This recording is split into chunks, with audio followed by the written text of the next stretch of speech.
Good afternoon. Welcome to today's reading of Writings by UCSB student veterans.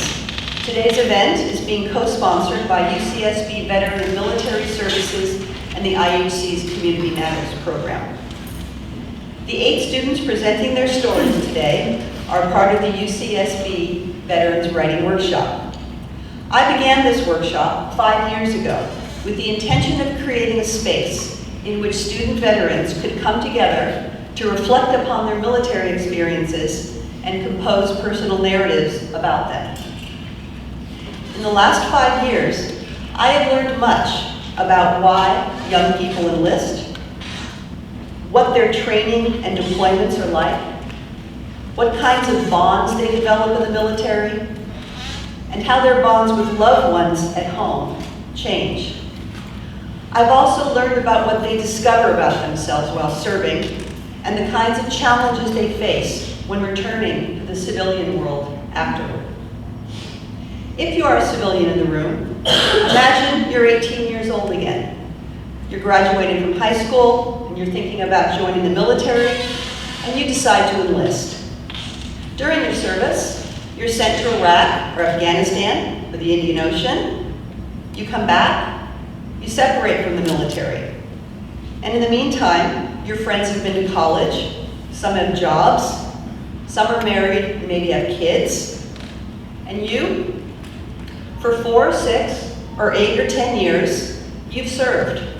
Most likely in places most of your friends would have trouble finding on a map. How does your experience compare to your friends' lives? Where does it fit into the world you're returning to? In his recent book, journalist Sebastian Younger asks, how does one become an adult in a society that doesn't ask for sacrifice? How does one become a man or a woman in a world that doesn't require courage? As a veteran, these questions don't pertain to you.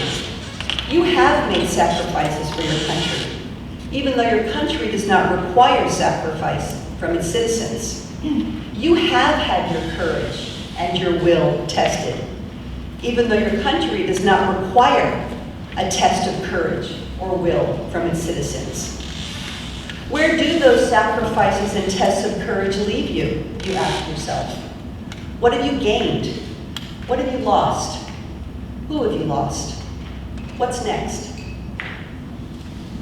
Working with our student veterans, I have come to understand the weight and urgency of these and other questions, and I hope that as you listen to their stories, you will begin to understand something as well. What you will hear today represents only a small fraction of the rich and varied narratives that have come out of the UCSB Student Veterans Writing Workshop. These stories have not spontaneously flowed from the writers' pens. They are the result of introspection and of effort, focus, and dedication to the writer's craft. Writing them has required its own kind of will and courage. The writers will now introduce themselves and then read a piece of their work. When they've finished, they'll come to the front of the room to take your questions. Thank you and enjoy.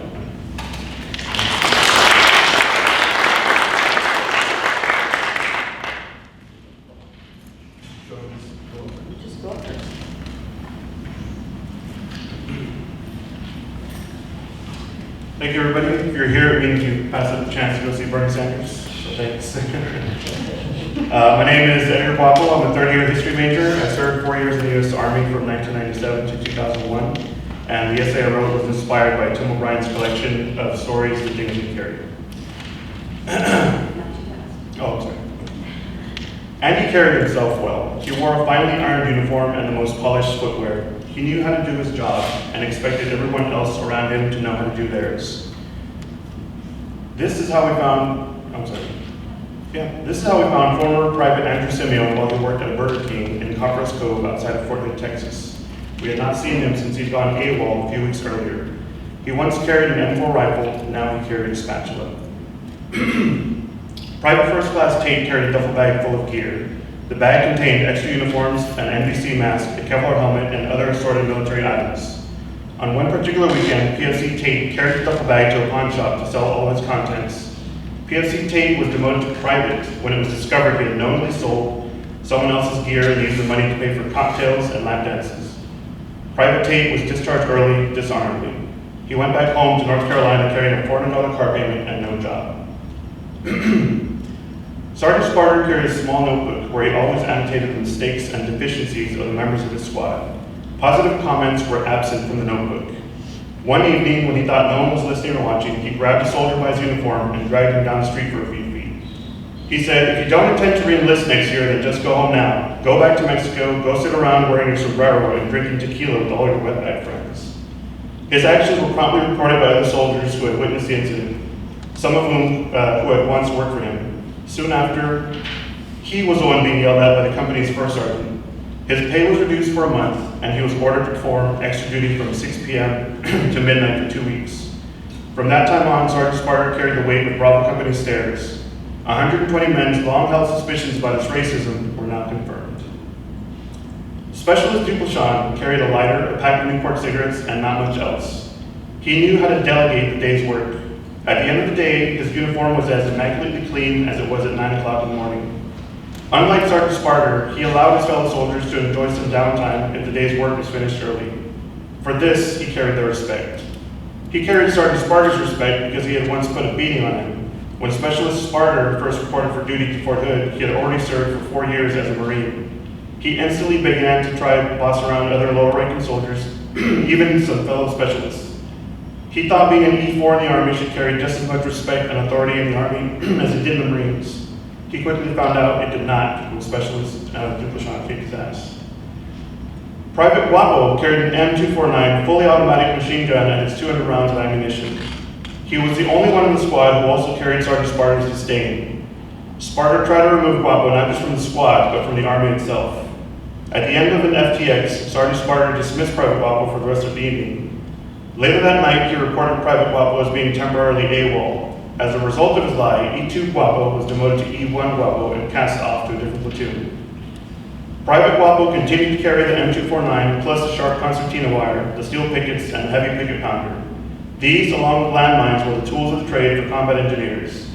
At the end of his enlistment, Edgar Guapo carried home a DD-214 with an honorable discharge along with the last rank held E4 specialist and the satisfaction of knowing Sergeant Sparter was unsuccessful in removing him from the Army.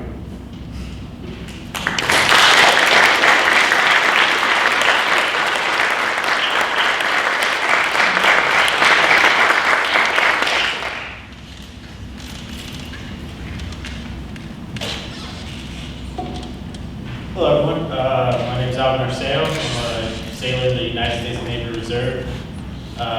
This September I'll have served 6 years as an intelligence analyst. My piece is Women Don't Do That.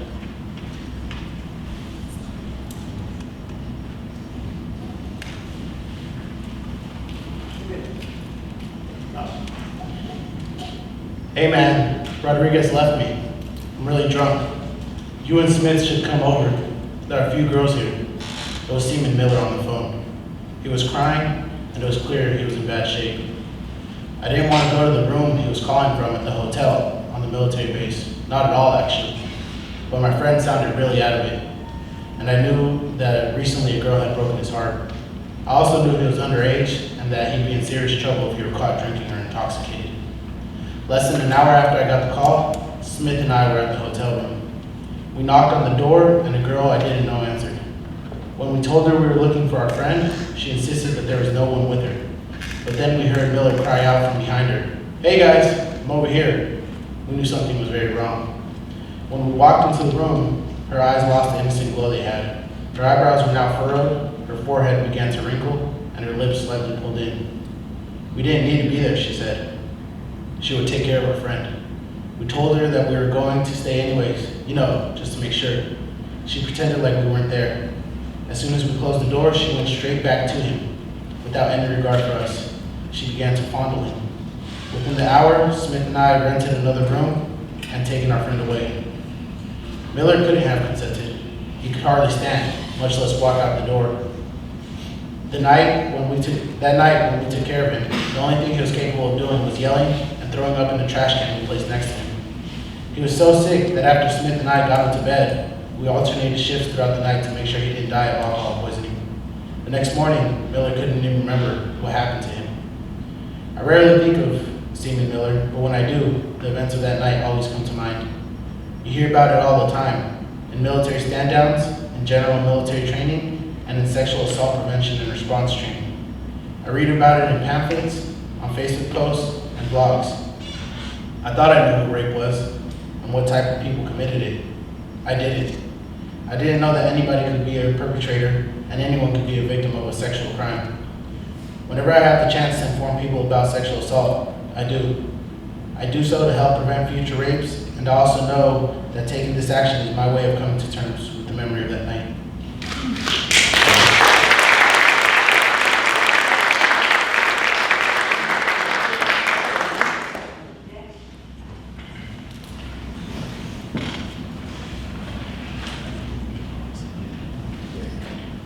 Good afternoon, everyone. My name is Rocio, Iribe. I am a third year here art history major. I served in the Marine Corps for 8 years, active duty. I cut out as a sergeant from 2007 to 2015. The piece that I'm reading you was from a deployment to Iraq. And it's written from the point of view of a woman that I met, that I interacted with, and it is called For a Moment I Was Seen. The Marines were coming again. They had been here for years, fighting a war they say we had started. I couldn't tell you much about that, but the sight of them was something I'd gotten used to. Now, standing in front of my house, I can see the outline of their monster vehicles approaching, smoke billowing behind them. I went inside and walked to the back of the house. It was better to be out of the way. The Marines had arrived. I could hear my husband talking to them. My house was surrounded by Marines with rifles, their monster vehicles arranged neatly in a row. 2 Marines entered the back room. I wondered what they were doing here. Nobody ever talked to me. When they took off their helmets, I saw they were women. I didn't know Marines could be women.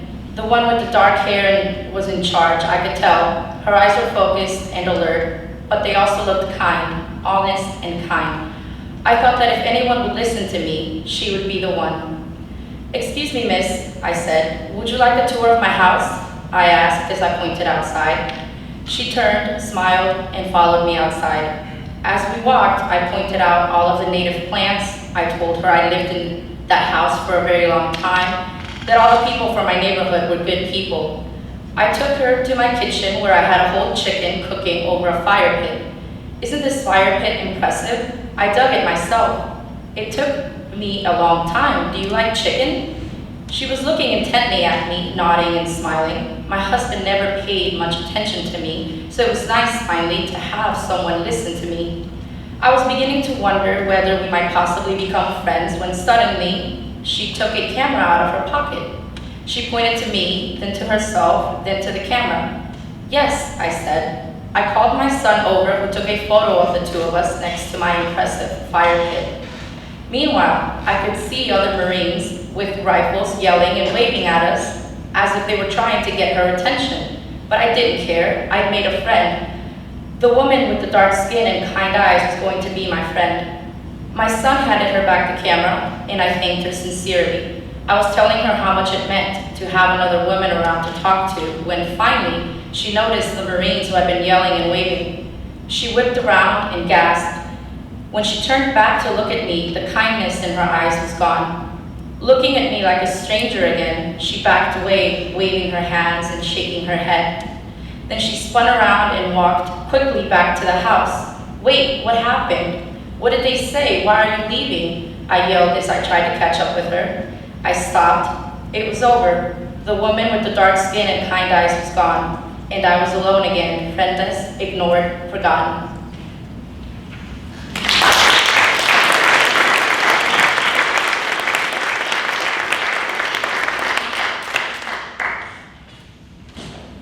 Good afternoon. My name is Carranza. I'm a third-year English major. I served in the Marines for 4 years.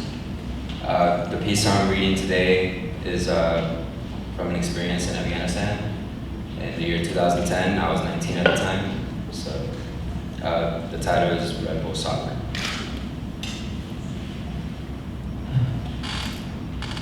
I will never forget the village of Marshall. It's where I learned a lesson that I will carry with me everywhere I go. It was a Tuesday morning, and the other Marines were up before me, making faces of disgust at the veggie omelet in their MRE, the packaged food we used in combat. PFC Renard, the most squared-away boot, approached me. "Morning, Corporal. Lieutenant said you are in charge of making the rounds for the village today." I gave him a thumbs up and told him we'd be leaving in 15 minutes. By then, the men would be finished with their breakfast. This would be my first time doing the daily village rounds. I would always stay behind as the guard duty NCOIC, the non-commissioned officer in charge. As we entered the local village, I heard the villagers whispering about our uniforms. They kept pointing at our name tags while immediately breaking eye contact and lowering their heads. Somehow I still felt their eyes following our every move. While our interpreters asked the daily routine questions, I noticed a group of 10 small children playing soccer. As I made my way towards them, I realized they were kicking around an empty Red Bull can. I must have stood there for 5 minutes watching them. They were completely absorbed in the game, and they made me think about what it takes to find the state of happiness they seem to have found.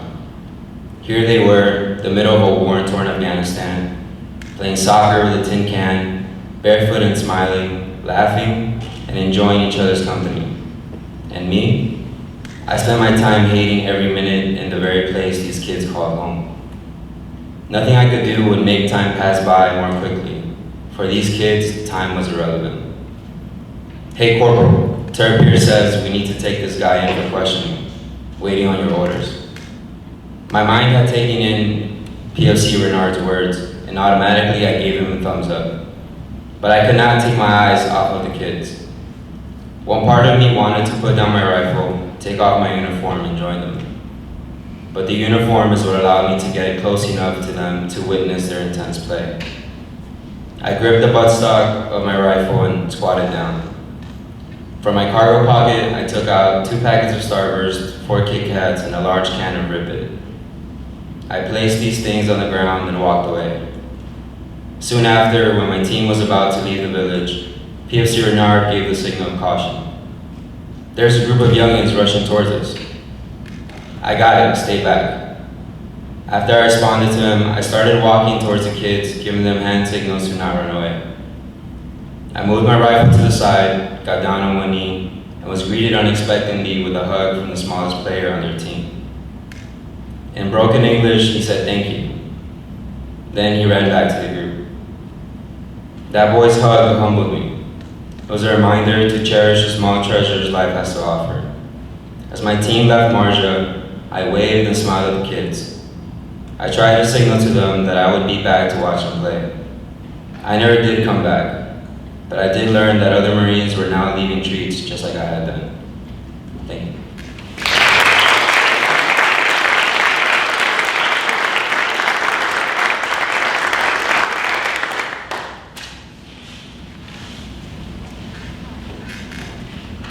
Good afternoon, everyone. My name is Dereck Sutherland. I served 4 years in the United States Air Force. I was an imagery intelligence analyst. I spent most of my time supporting special forces. In Afghanistan, I was a mission planner for helicopter assault force light waves. I watched hundreds of these missions play out from the video feed of aircraft that were providing overwatch for these missions. Being in this position has allowed me to come before you today with a story from a different perspective. Habib awoke to the loud, rapid beats of helicopter waves. The other men in the room jumped up and started running in a desperate panic. His older brother motioned for him to follow out the door. Still dazed from his state of sleep, he went to grab his sandals and noticed that the others had left theirs, bolting from the compound with bare feet. As he reached the gate, he realized that everyone had run in different directions. He picked out the shape that looked most like his brother and chased after him as fast as he could. The rotor blades, seeming ever louder, reinforced the need to escape from the impending danger. Catching up to the figure in front of him proved difficult. After crossing the second field, he realized that his brother would not have been able to run this fast. He didn't know what else to do, so he continued to follow what must have been one of the men his brother had brought him to meet that night. The man stopped at the line of trees at the end of the field and noticed Levin when caught up to him. Then, between labored breaths, the man shouted, "We have to run in different directions, you fool." The man then continued along the row of trees and disappeared into the night, leaving Habib alone in the darkness. The helicopters could still be heard in the distance. Habib started for the next field. The irrigation trenches were deep, making it difficult to cross them. Finally, he came upon a wooden pen filled with goats. Exhausted, he realized that he could not run forever. He noticed a wooden shack at the end of the pen that looked like it would be a suitable place to hide and catch his breath. As he was about to enter the shack, he was violently grabbed and knocked to the ground. The largest dog he had ever seen had its teeth firmly in his arm. He tried to push the dog away, but couldn't because the wind had been knocked out of him. His body instinctually curled up into the fetal position as the beast continued to thrash and pin him down. Tears ran down Habib's face and blood ran down his arm as he was forcibly marched back to the compound by the U.S. soldiers and the golden dog. This had been the first night that his brother had taken him along to plant explosives on the road.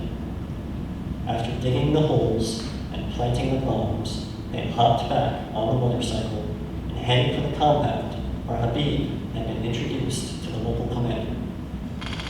He had felt excited finally to be part of the fight. The other men he met that night told him wondrous war stories before they all decided to go to sleep. Now, though, he felt alone, scared, and embarrassed for having gotten caught.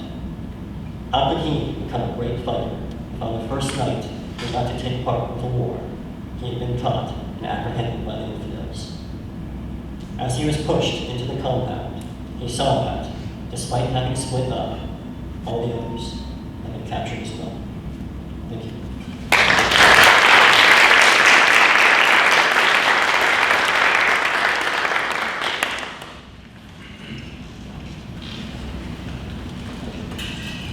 Good afternoon, everyone. My name is Yevgeniy. I spent 5 years in the Marine Corps. This piece is from the perspective of one of my good friends that I served in the Marine Corps with.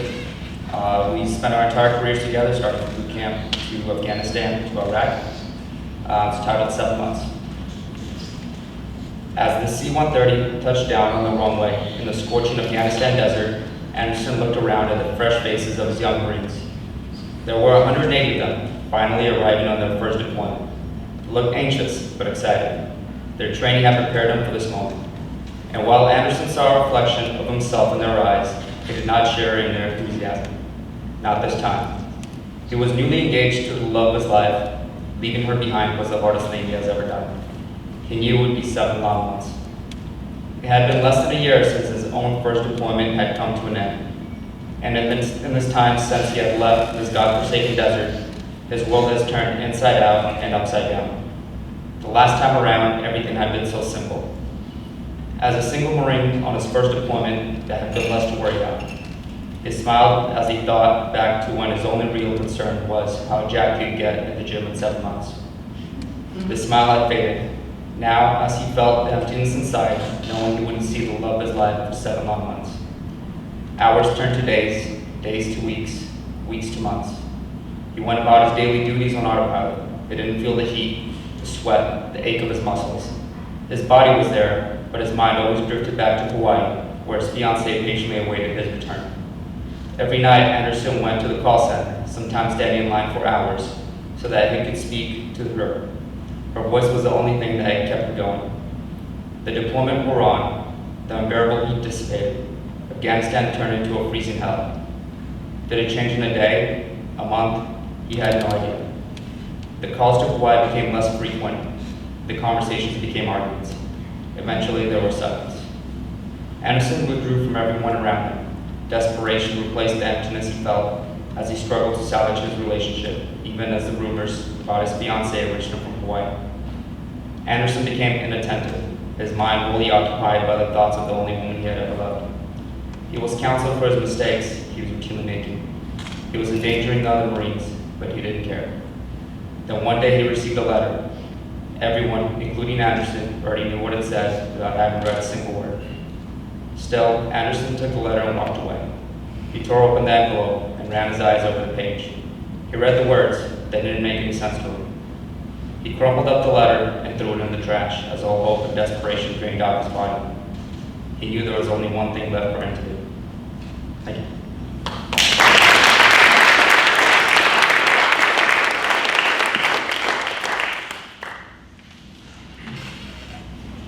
Good afternoon, everyone. My name is Peck. I'm a third-year communications student here at UCSB. I served 5 years in the Marine Corps, and the piece I'm reading to you today is titled Kill Cards. Kill cards.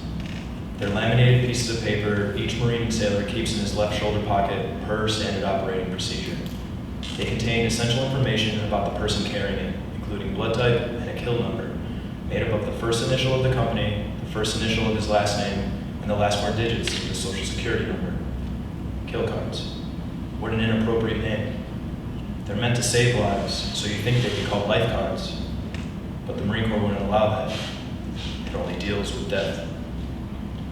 HM3 Zarian Wood was part of the new wave of corpsmen my battalion received in preparation for our deployment to Afghanistan. I had been given the task of making kill cards for all new attachments.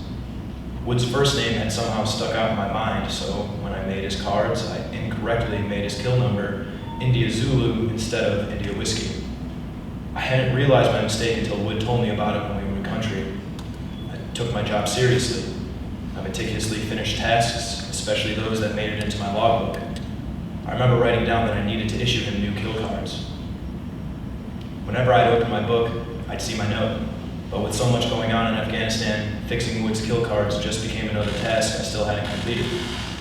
Wood and his squad were in a different position, different patrol base than mine. From time to time, our patrols would link up, or he'd make it to my position, and he would remind me about it. I always told him I'd have new kill cards ready for him the next time we met. HM3 Wood became our battalion's 3rd casualty, another service member taken out by Burrow bombs on the ground. When he was tagged, our company commander was the first one to treat him and call him the 9-9. Amidst the chaos, maimed HM3 Wood told our captain his kill cards were incorrect. He gave him the correct kill number. In the helo headed to Kandahar, Wood died. He died of blood loss. When I heard the news, my stomach dropped. Still hadn't made Wood new kill cards, and little things can add up. I felt like I had jinxed him. There wasn't much time to dwell on Wood's death or feel sorry for myself. There were other Marines and sailors that would need me to be at my best, just as I needed them to be at theirs. We all kept each other alive. I used my mistake as motivation to never slip up again.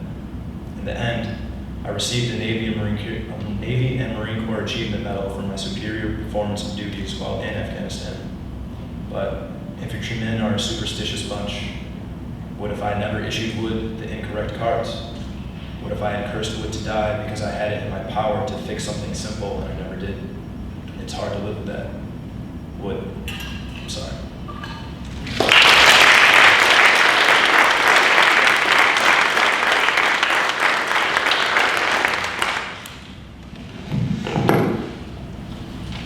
How's it going? Thank you guys very much for coming out and supporting the veteran community on campus. My name is Downey. I served in the Navy for 10 years, from to 2013. I'm a 3rd-year student here at UCSB. I'm a bio major. And I wrote my piece about how there can be a disconnect between the military community, veteran community, and the civilian community. And I titled it Thanksgiving. I have received things from many civilians who assume that because you have worn the uniform, you have been overseas and been at war. Many civilians are not informed about the topic of serving in the military. They only rely on what is seen in Hollywood and in the media, and they assume we are over there killing everything in sight, all in the name of protecting the country. There is a distinct contrast between what you see in movies and what actually happens. Even as a veteran, I do not fully know what other service members have gone through. We each have had our own experiences while serving, some good, many bad. I was on a boat off the shores of the Persian Gulf for the majority of the 10 years I served, but I have had my boots on the ground, been on the front lines, and have felt the exhausting heat of Afghanistan and Iraq. I have not been a part of the door-kicking, gun-blazing, shoot 'em in the head, glorified image of war, though. I have seen death, have blood on my hands, and fully experienced the hardships of conflict. I choose not to talk to many people about my experiences overseas. I am fortunate to have the support of loved ones, and I speak with them about my battles I have fought.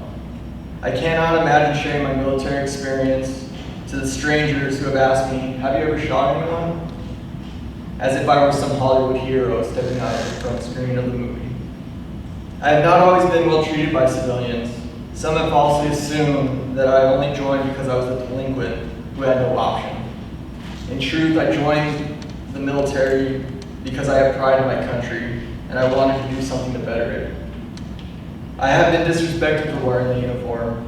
Once when I had returned from a 7-month deployment, I was enjoying the company of my family and friends at a restaurant, and a person came up to me and spat on my ribbons, called me a baby killer, and said I was going to hell for what I represented. The only thing I can suggest to that gentleman and to every civilian is that while you may not agree with the war, never discredit the men and women who sacrifice a lot for your freedoms, and show your appreciation in some form, not just with a thanks for your service. I am pleased when a civilian who sees my morale patches on my backpack asks if I have served and thanks me for my service, but many of us need more than a thank you. If a civilian wants to show true appreciation to the American warfighters, stand up more for their right to better health care, or get homeless vets off the street and get them the help they desperately need. Take time to visit your local VFW or VA and have a conversation with a veteran. Many of us will be open and tell you wonderful stories of our time serving if you show sincerity and interest in our sacrifices. Civilians can make a difference by being the voice of the people who are fighting on a daily basis to get more help.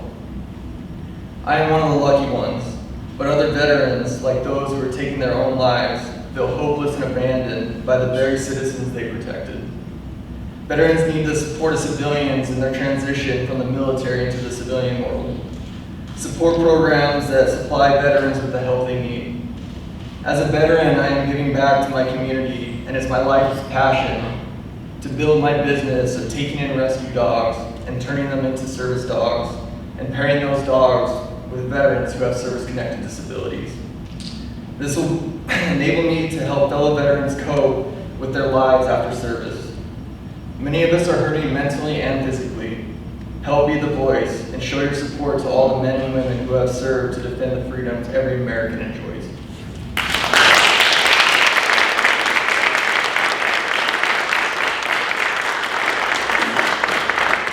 I also want to take this time and opportunity to thank Susan very much for having this workshop writer for us, not just allowing us to be a voice and speak on behalf of the veteran community on campus, but just her outlet for us to, tell our stories to ourselves, other veterans who actually can relate to our stories. And also, I do appreciate everyone in this room for coming out and supporting the veteran community on campus. It really does mean a lot to us. We all do appreciate it. If you guys want to come up and... So the remaining amount of time, if you guys have time to stick around, I know it's lunch hour, some people have to get back, but we are willing to answer any questions you may have, service-related, questions about our stories, anything you may have. Thank you again. I had a question for both of you. I had a good friend of mine who's in the Navy, and old person, a long time ago, but I know that when he got out of the Navy, he hadn't seen combat or anything. But he still had a really tough time adjusting and coming back, and he didn't have a very good support group or anything.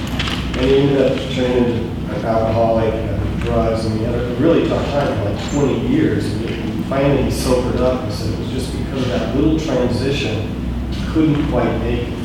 So I know, like, every time Dereck would come back from deployment or anything, I mean, I made sure that I sat down and talked to him and gave him the space, but he knew that there was always someone there. Do you guys feel that if you could just get that little connection with someone or something that helps you make that transition from coming back? I mean, I'll open it up to anybody. There has to be kind of the basis of my story is that there is that disconnect, and more people are more entitled to their selfish questions and ignorance to our community, that sometimes we're not willing to open up unless we feel it's in a trusting atmosphere. And sometimes there is that hard disconnect because it can lead to, as your friend had issues, they feel they don't have anyone to talk to. But we do know, obviously you came out here as well, that there are people and citizens that do really care about the well-being of us. It's not everyone, but it seems as though a majority of consensus in the veteran community is that there is that gigantic disconnect to open up to civilians because they're more worried about their own. You know, It just seems like there just needs to be that little something. We had a neighbor in the house up at Big Bear, a neighbor, and his son was quite a bit, was 8 or 9 years older than me. He went to Vietnam, and then he was a helicopter gunner. And he got shot down like 2 or 3 times, and managed to come back. So he came back, and he used to always take me fishing. And when I saw him for the first time, I'm like, hey, let's go fishing, Don. And he went, okay, and we just sat there on the lake and just threw our lines out. We didn't care if we catch anything or anything, but he just said, I just need this. I need this day. And it was just a connection with a kid, that he knew next door that he could just take fishing. And I'm sorry, I'm going to jump in and open it up for questions too from other people. Oh, okay. Our time is Okay, sorry. Thank you. Yeah. Thank you for sharing those experiences. I want to ask a question. Actually, I've heard some of you tell stories about your military experiences in the veterans ask about them. But this is a different role you're playing as writers. So I want to ask you as writers, how is it different to tell a story, to read a story written, as compared to telling a story in your own persona? I also noticed several of you actually took up other people's personas. I guess it's kind of a question about you as a writer. Well, I guess I wrote a piece similar from another perspective, and to me, personally, it forces you to look at past experiences from the way you see things at our present time. So it allows you to, I guess, reveal certain things that you never really thought about until you're actually in that writing process of digging back and actually. So, because most of these memories, they're a while back, and a lot has happened in between. So just talking about it, or just just even telling it to friends, you just highlight like the main details. But writing it allows you to, I guess, really dig deeper and give some meaning to an event that you probably disregarded, never thought about. And we also, go ahead. Oh, I was just gonna say, as a writer, and to answer the gentleman's question up here too, I've been journaling a lot. I started when I first enlisted, and I found that like writing is just very therapeutic in general.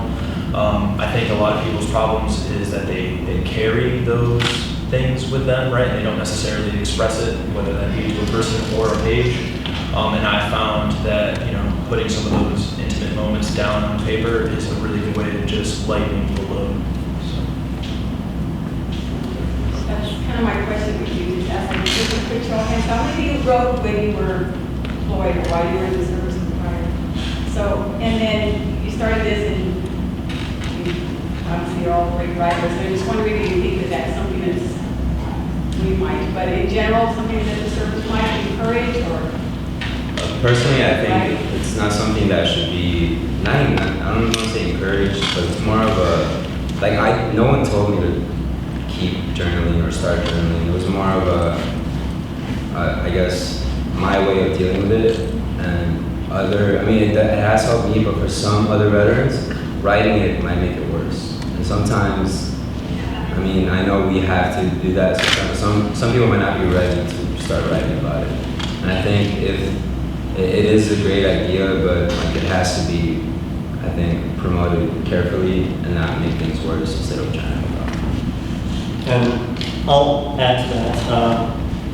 Some of us really couldn't talk about what we were doing over there just because the nature of what we were doing was classified or sensitive. So a lot of what we were doing the whole day, it didn't even matter. Like, everything we really write down and talk about is what we ate that day. So. Even if it's against supposed to write it down.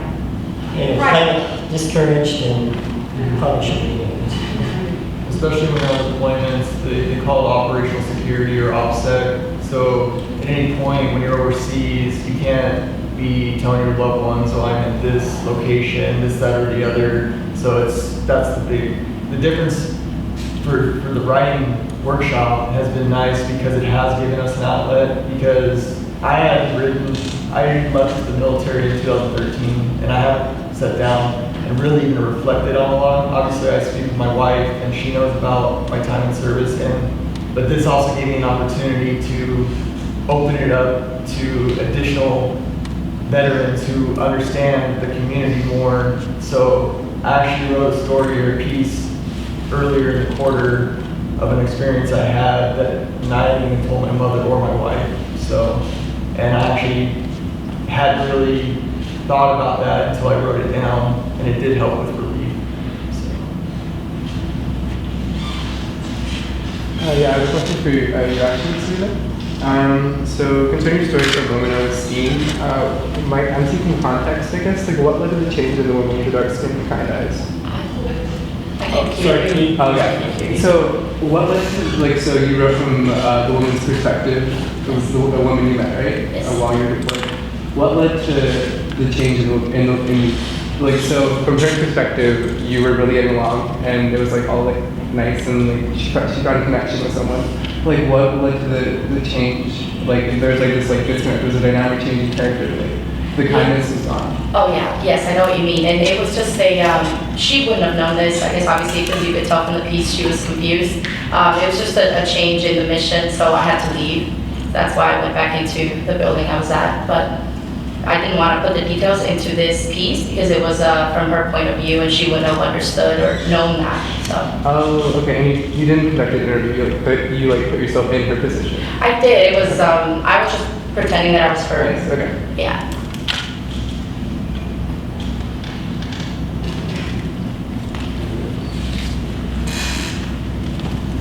Any other thoughts? Oh, here we go. Are there any opportunities near campus or in Santa Barbara for civilians to volunteer to help veterans, in any way possible? Well, you can always get involved with the VRC on campus. We have game nights here or there, but obviously with classes and stuff, and we're such a small community, it is also hard to kind of combine us. You can always go to any VA and volunteer there, and as I spoke earlier, you can go to a VFW. Just the presence of your interest in the community is a big deal. So. And there are organizations. Yeah. For example, I'm thinking Gina. Maybe can you speak to any of the organizations in the city, like the horses, the therapeutic horse? There are different organizations that work with veterans and that need volunteers. And if you're interested, you can contact me and I can put you in touch with things. Yeah, VA stands for Veterans Affairs, VFW is Veterans of Foreign Wars, just to clarify if you agree with some of that.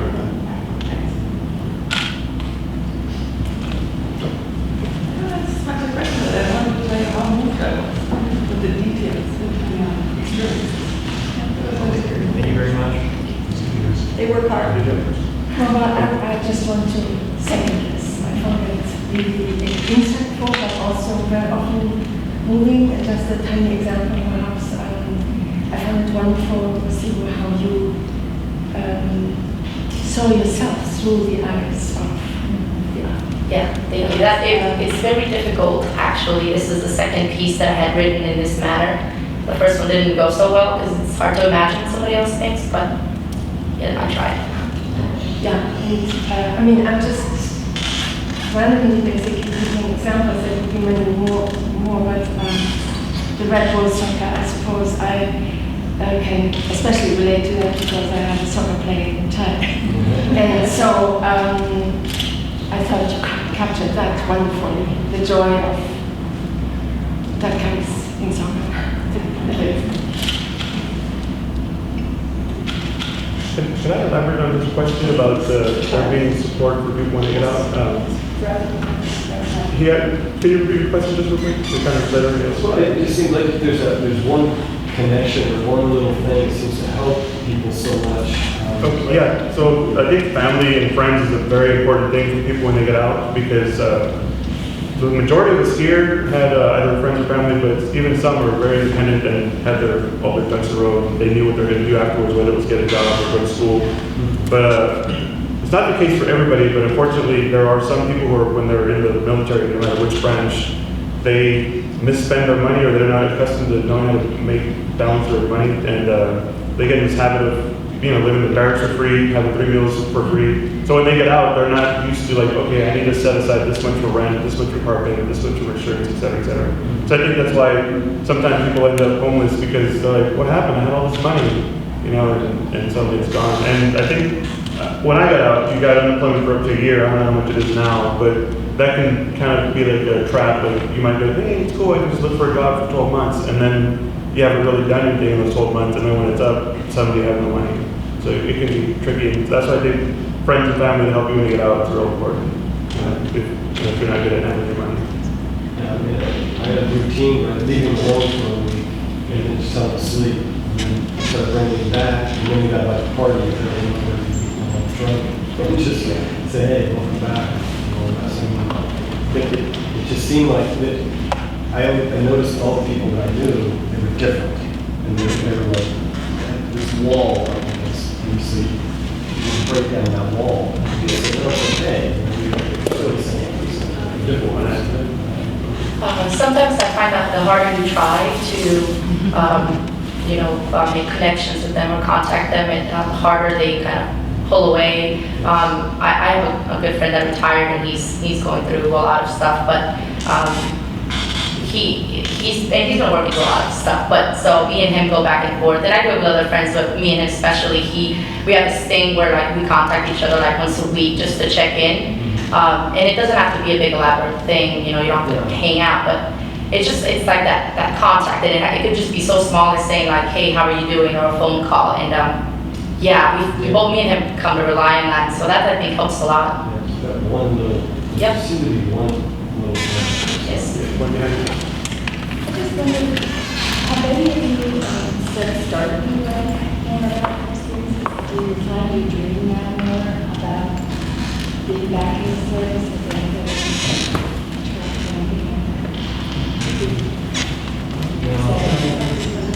I would say that we do know details to the T from, I did 10 years and I could recall that whole 10 years. I could probably write a detailed book that would be full of stories, but I don't lose any element of each story that I have. I know precisely what's going on, but writing it hasn't reflected back into a dream or anything. Sometimes it's not a good thing too.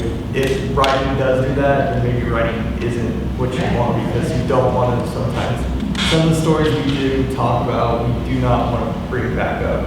So, I mean, it has changed each one of us in some way or another.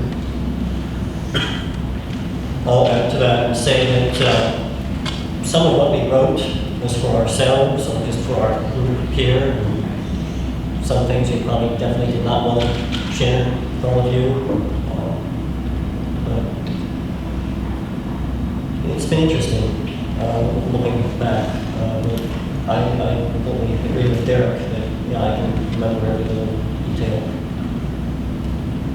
and we are no different than anyone else. we were a group of people who had pride in the country, and we did something for it. So sometimes we get an image as if either we're superior, or sometimes just, obviously people have bad image sometimes, but we're just the same civilians that we were before we went in, just a little different when we came out.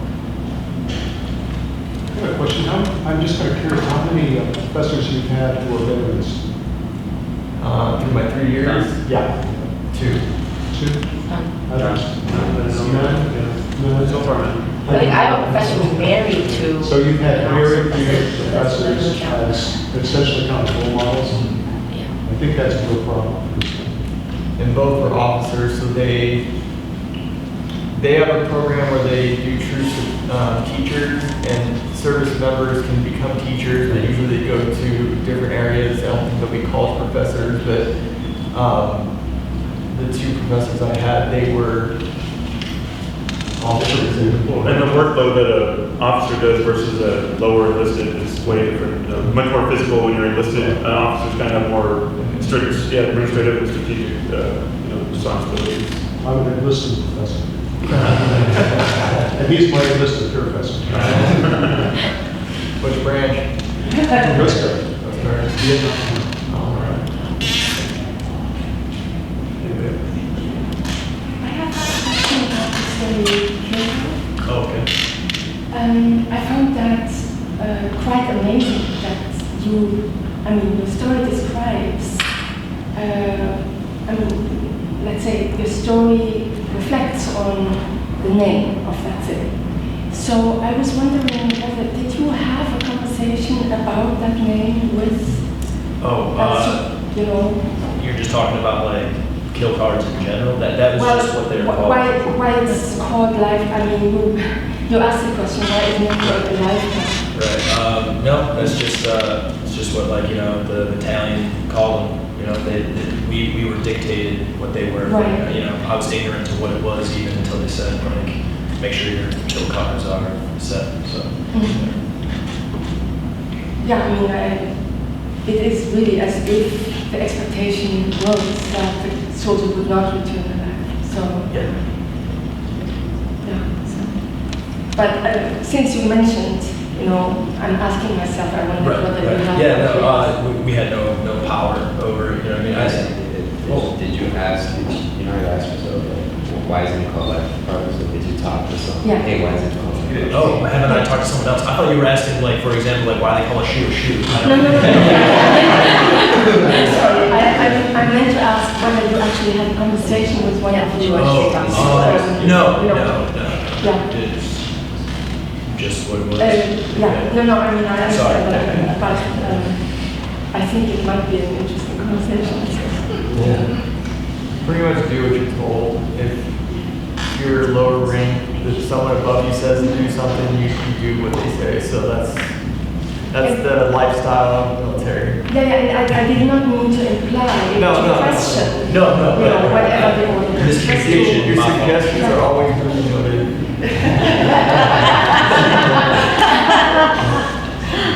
I just want to say, to the question about other professors who are veterans, some of the alumni of UCSB student veterans have gone on to do PhDs and are working on PhDs now.